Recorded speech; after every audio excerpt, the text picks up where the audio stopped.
Late in 1944, inside a makeshift operations room near the Western Front, a German staff officer stood before a map covered in red flags. There were no longer any arrows of advance being moved. New symbols marked only positions that might be held for a few more days.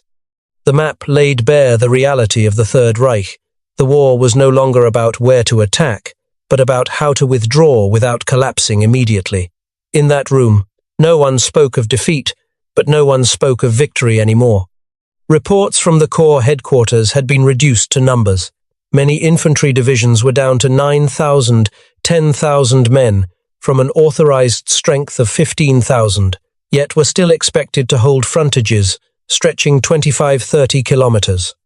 Fuel stocks were sufficient for only 3 days of limited movement, enough to retreat, but not enough to counterattack. Artillery ammunition had been cut to the bare minimum. Many units received only 10-15 rounds per gun per day.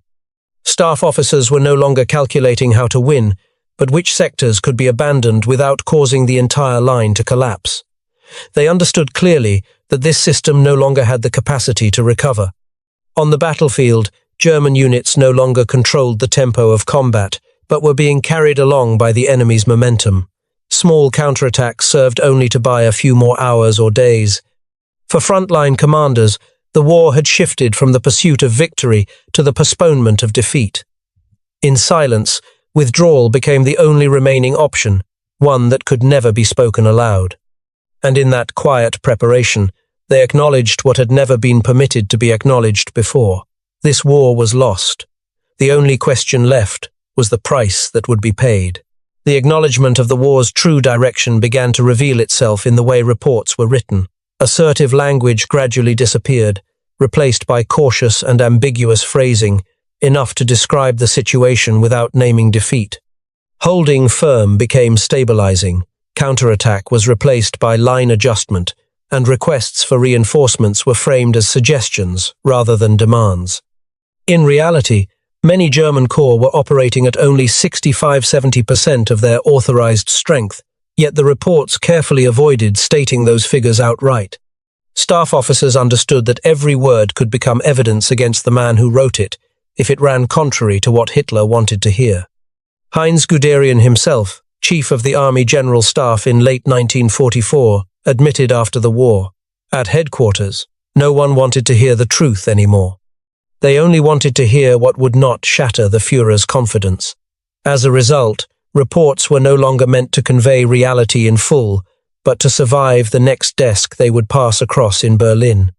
At the same time, the battlefield maps began to serve a different function.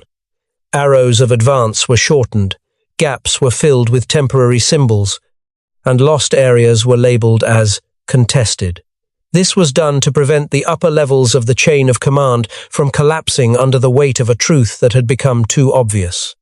On the ground, many sectors of the front had been penetrated to depths of 10–20 kilometers, yet on the maps they still appeared as localized deviations. These adjustments were never discussed openly. They happened quietly, through each pencil mark and each newly replaced map.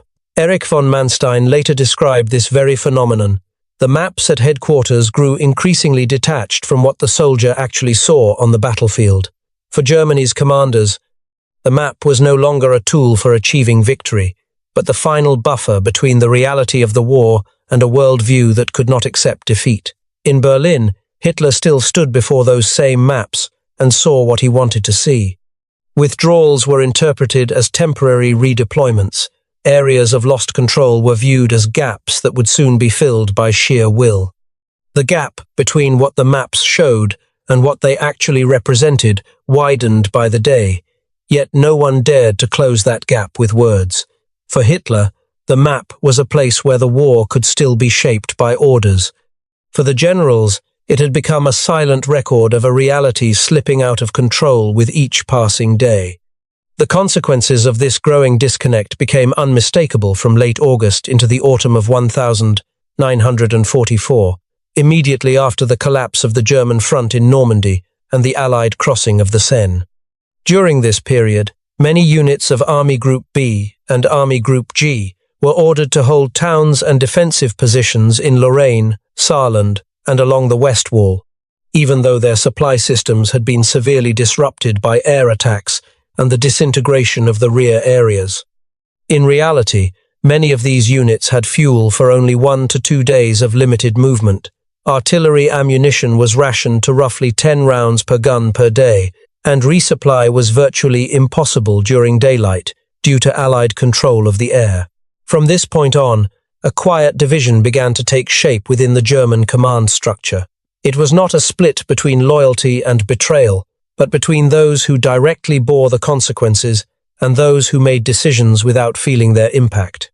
The generals and staff officers did not openly oppose Hitler, but they began to act like men who had accepted the outcome, seeking to limit losses rather than pursue objectives that were no longer achievable. This division came without declarations or confrontation, revealing itself only through small choices, step by step. Yet it laid the groundwork for the tragedy that followed, one side preparing for defeat in silence, while the other continued to order sacrifice as if victory was still just one command away. Once this quiet divide had taken shape, small actions began to appear subtle enough not to be called betrayal, yet clear enough for those involved to understand one another. The families of certain officers were sent away early under the guise of official duties or administrative transfers. Personal files were packed more carefully than usual, sensitive documents copied and stored deep away, not for immediate use, but to keep them from falling into enemy hands when the day came. There were no formal orders for such measures, because if there had been, they would never have been signed. Heinz Guderian later admitted in his memoirs that, at a certain point, a commander's responsibility no longer lies in obeying orders, but in preserving the people who can still be saved. This was preparation without a name, a chain of individual decisions made by men who understood that history was moving faster than they were allowed to say aloud. By late 1944, German defensive sectors were being shortened from stretches of 25-30 kilometers to 10-15 kilometers. Concentrated around positions that still offered some chance of holding men and equipment together. These decisions were rarely recorded directly in reports. They were concealed behind vague phrases such as adjustment of formations or limited redeployment, just sufficient to pass inspection from above. For those making the decisions on the ground, men like Walter Model on the Western Front, or corps commanders under him, such as Gunther Blumentritt, preserving a battalion reduced to 400-600 men by the end of 1944, mattered far more than proving loyalty by allowing that unit to be wiped out in obedience to an order that no longer matched battlefield reality. As the year drew to a close, many German commanders were forced to confront a fundamental question. Were they executors of orders issued from Berlin, or guardians of the soldiers standing in front of them?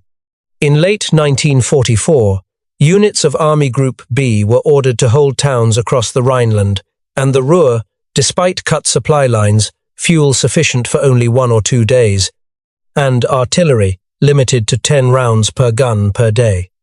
In practical terms, these were orders for the units to exhaust themselves and disappear. In that context, obedience itself became a choice between preserving people and preserving symbols. Walter Model stated bluntly to his staff that holding ground has no meaning if the price is the loss of all remaining usable forces. These quiet choices revealed that real decision-making power had slipped down to individual commanders at the front, where every decision carried consequences that could not be undone. In Berlin, any sign of withdrawal was perceived by Hitler as betrayal, not because of its military consequences, but because of its political and psychological meaning. In his worldview, war allowed no retreat, because retreat meant acknowledging defeat, and defeat meant the collapse of the order he had constructed around himself. The order to hold fast thus became a tool for maintaining the image of control, even as it drifted further and further from reality. Every proposal for tactical adjustment was treated with suspicion, every negative report dismissed as a lack of faith, and the space for flexible decision-making was steadily suffocated within the command structure. Hold to the last orders began to appear in rapid succession from September 1944 onward. immediately after German forces withdrew from Normandy and attempted to halt the Allied advance along the Lorraine-Metz front and the West Wall. This was the period when Hitler ordered numerous cities and defensive complexes to be turned into fortresses, to be held at all costs, even though they no longer possessed real operational or logistical value. In places such as Metz, Nancy, and the strongpoints along the West Wall, German units were forced to hold out for weeks despite having no ability to counterattack or sustain a long-term defense. On the ground, commanders understood clearly that these orders no longer served a concrete military purpose. They created no conditions for counteroffensives and did not meaningfully slow the enemy's advance. Instead, they existed primarily to assert an image of unbroken will in the face of a collapsing reality. The result was a series of prolonged and unnecessary battles, in which units were compelled to fight for a political symbol rather than for any measurable tactical objective. It was precisely during this period that many frontline German commanders began preparing for defeat by limiting losses and preserving forces that could still be used, while Adolf Hitler continued issuing orders for sacrifice as a way of postponing the moment when he would have to confront the truth. And it was also along the Lorraine West Wall sector in the autumn of 1944 that this contrast became unmistakable. German commanders viewed the war as a military equation whose solution had already been lost, while Hitler still regarded it as a final test of will. From that point onward, Germany's tragedy entered a phase from which there was no return. By late 1944, many sectors of the Western Front were recording German losses of 3,000–4,000 men per day, killed, wounded, or missing without achieving any corresponding tactical advantage. German generals quietly questioned whether the price was worth paying to delay the inevitable by a few more hours or days. That question, however, was rarely voiced openly, because it ran directly against the spirit Hitler demanded be maintained. Instead, they learned to remain silent, to receive orders, and to carry them out in ways that minimized losses as much as possible, even while knowing that none of it could alter the final outcome. In that context, many German generals chose silence, but it was a silence accompanied by very concrete decisions. Walter Model, while commanding Army Group B in the closing months of 1944, repeatedly and quietly allowed units to shorten their defensive lines in the Ruhr and Rhineland, contrary to the spirit of holding every meter of ground in order to preserve forces that could still fight. He understood that holding ground strictly according to orders would only lead to the loss of entire formations, while limited withdrawals could save a division. In the east, Heinz Guderian, as chief of the Army General Staff, continually pressed for the withdrawal of units from isolated fortresses, where soldiers had only a few days of ammunition and rations left. When these proposals were rejected, Guderian still discreetly encouraged subordinate commanders to interpret orders in the least suicidal way possible, placing the preservation of men above the defense of positions that no longer held real value. Even generals once known for strict obedience, such as Gunther von Klug, found themselves in a similar position in the final months before being replaced. He did not openly oppose Hitler, but he frequently delayed or softened hopeless offensive orders carefully enough to avoid charges of insubordination, yet effectively enough to reduce unnecessary losses. Their silence was not agreement, but an acknowledgement that any direct attempt to force change would be crushed by a system that had closed in tightly around Hitler. Silence allowed them to retain a final measure of control at the operational level, where they could still save hundreds, sometimes thousands of soldiers, through small adjustments that would never appear in official communiques. In those quiet decisions, the war as seen from Berlin and the war fought at the front became two entirely separate realities. By this point, the difference between the military leadership and the ruler of the state could no longer be concealed. German generals calculated in lives, time, and distance. Hitler calculated in will and symbols. These two perspectives no longer intersected, and the war became trapped between them. While the commanders quietly prepared for defeat by limiting losses and preserving what could still be saved, Hitler continued to order further sacrifice to sustain the image of unbroken defiance. That misalignment shaped the final months of the war, months in which defeat had long been anticipated, yet sacrifice continued as if it could still change what was already inevitable. As the gap between orders and conditions on the ground widened, information began to be filtered before it reached Führer headquarters. The heaviest reports were softened, the worst figures pushed into appendices, and pessimistic assessments replaced with neutral language. Within that blurred information space, Hitler began to conduct a different war from the one actually being fought outside. On his maps, divisions still existed in full strength. Defensive lines could still be sealed, and willpower could still replace lost time. Defeats were treated as temporary setbacks, gaps as challenges to be filled by stronger orders. For Hitler, the Germany at war was not a country short of fuel where many units had gasoline for only 1 or 2 days of movement, but an idealized Germany in which determination could bend every rule of warfare. In that imagined world, orders continued to be issued as if they still possessed the power to shape reality. As the end drew nearer, those orders became less about holding ground or preserving forces and increasingly symbolic in nature. Phrases like "hold to the last man" or "not one step back" turned into political declarations rather than military instructions. They were not designed to win battles, but to demonstrate that willpower remained intact. On the battlefield, such orders compelled units to sacrifice themselves for positions that could not be held for long places, where a battalion reduced to 300-400 men was still ordered to fight to the last, as if it remained at full strength.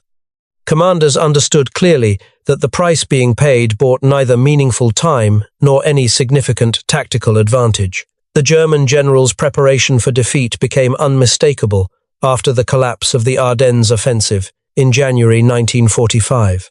This had been Hitler's final gamble on the Western Front, where Germany committed its remaining armored forces, fuel reserves, and strategic reserves in search of a victory of will.